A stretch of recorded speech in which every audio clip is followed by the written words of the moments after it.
Cristo, sob a intercessão de Maria, Nossa Senhora, Mãe de Deus, suas lágrimas serão enxugadas e teu sofrimento vai passar.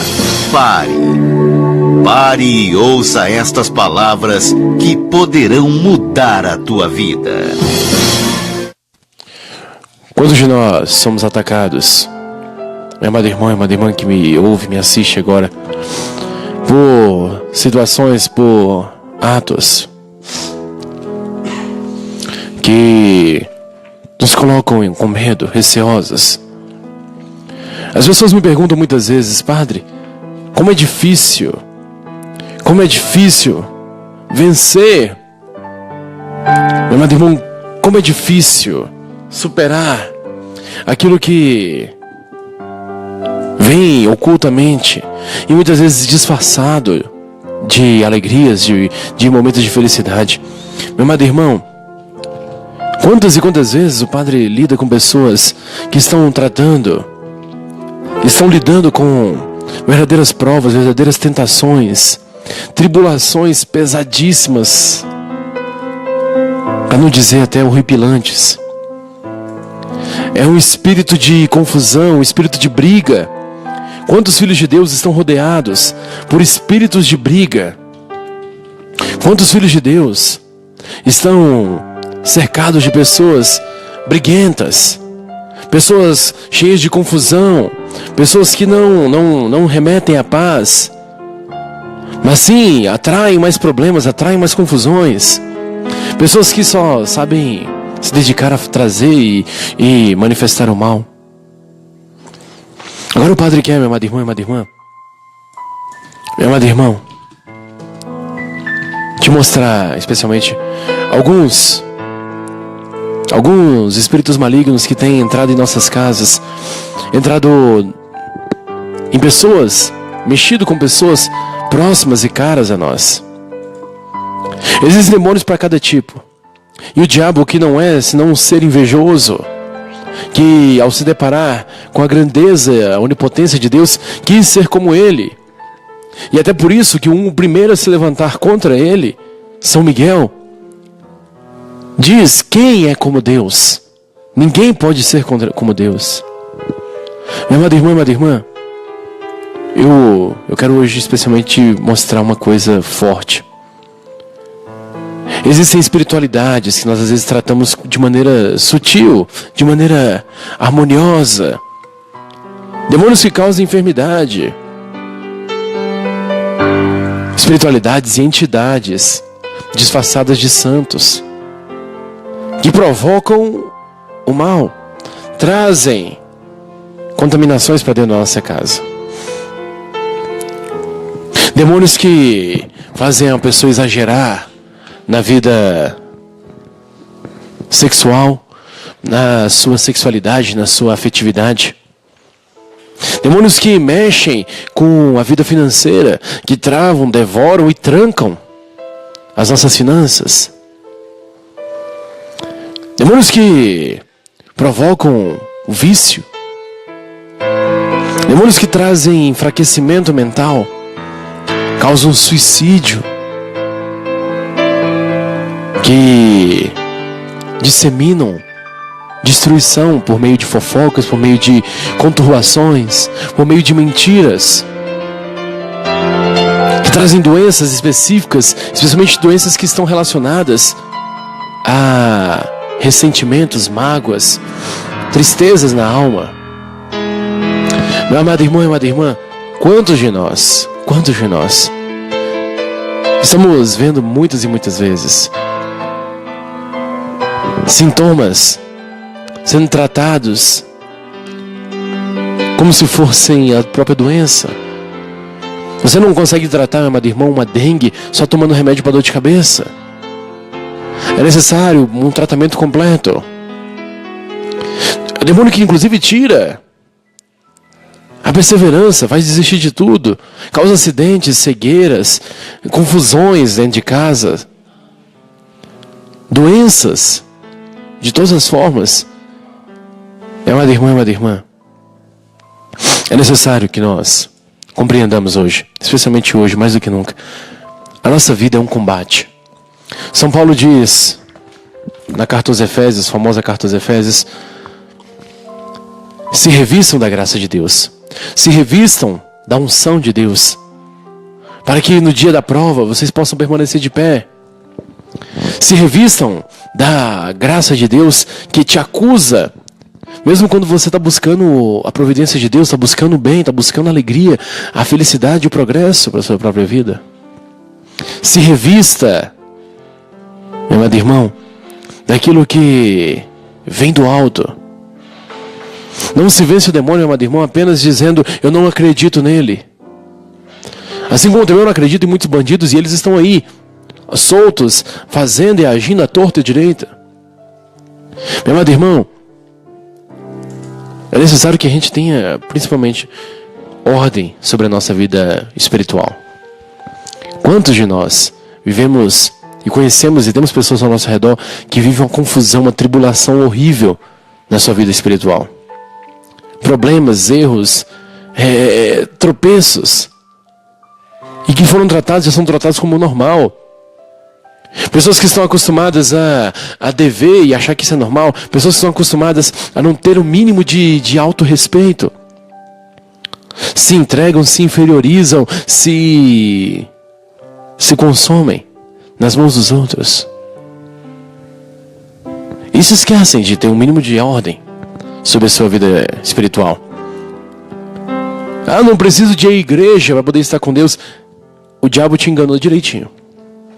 O diabo te enganou direitinho. Você pode estar com Deus em qualquer lugar, logicamente. Você pode chamar, falar com Deus. Mas, amado irmão, existe um lugar, existe uma referência de que Deus age na sua casa, age no seu lugar santo. Se tem uma coisa que o diabo morre de medo, é de organização, é de perseverança. E contra quem é perseverante, contra quem é organizado, e quem busca se manter firme, ele já age de diversas formas grotescas. Imagina contra nós, pessoas que estão vivendo, aceitando as tentações, aceitando facilmente, se entregando. Eu prometo que eu não vou, minha amada irmã, não vou beber. A pessoa vai lá, primeira oportunidade de falar, só uma, não vai fazer diferença. Faz diferença. Deus não te pediu promessa nenhuma, Ele te pediu adoração, Ele te pediu compromisso. Se você fez promessa, se você decidiu oferecer algo a mais, se mantenha perseverante, se mantenha corajoso, para não retroceder, para não se lastimar. Olha o inimigo que está te atingindo. Ou você acha normal que na sua casa tenha ciclos de doença? Quantas pessoas vivem ciclos de doença? Hoje estão bem, amanhã adoecem e passam por um momento de dificuldade, um momento de sofrimento, aí doença, e daqui a pouco passa. Só olhar daqui um mesmo período, talvez no outro ano do mesmo período, inclusive, vai voltar a doença de novo ali. Ou você acha que é normal você olhar para a tua vida e não conseguir enxergar perspectiva de poder sonhar um pouco além, de fazer um pouco além? Identificou onde é que tem o inimigo? Padre, eu não sou perseverante. Padre, eu não sou resistente. Claro, meu amado irmão. Quantas vezes nós, meus amados irmãos, perdemos nossa atenção facilmente?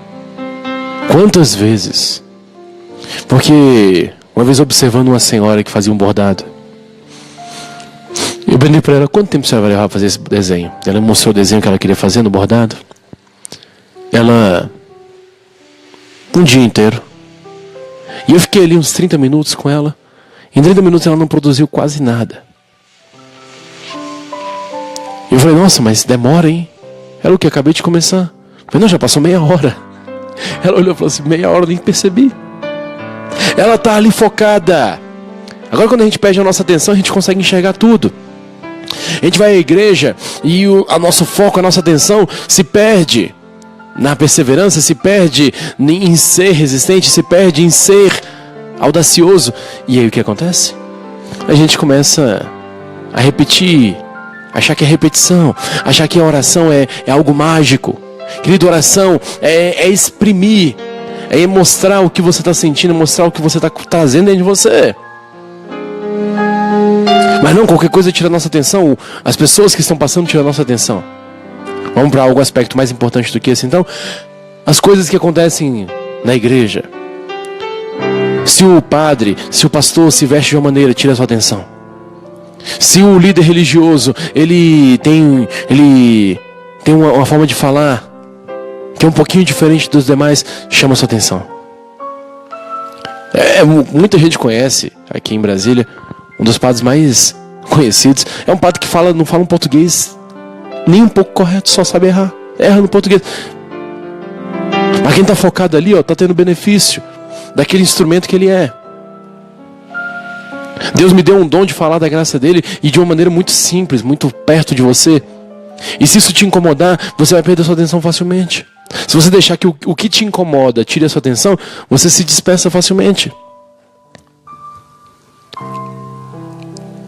Aí se o padre, o pastor, o irmãozinho da igreja, ele muda de vida, ele compra um carro novo, ele muda de casa, seja o que for, aí já está começando a repercutir, tá roubando, não sei o que, deve estar... Querido, mantenha o teu foco, porque erro tem em todo lugar. E não vai ser o seu falatório sobre o erro do outro que vai resolver o erro dele, mas sim a tua ajuda, a tua mão estendida para que ele saia do erro.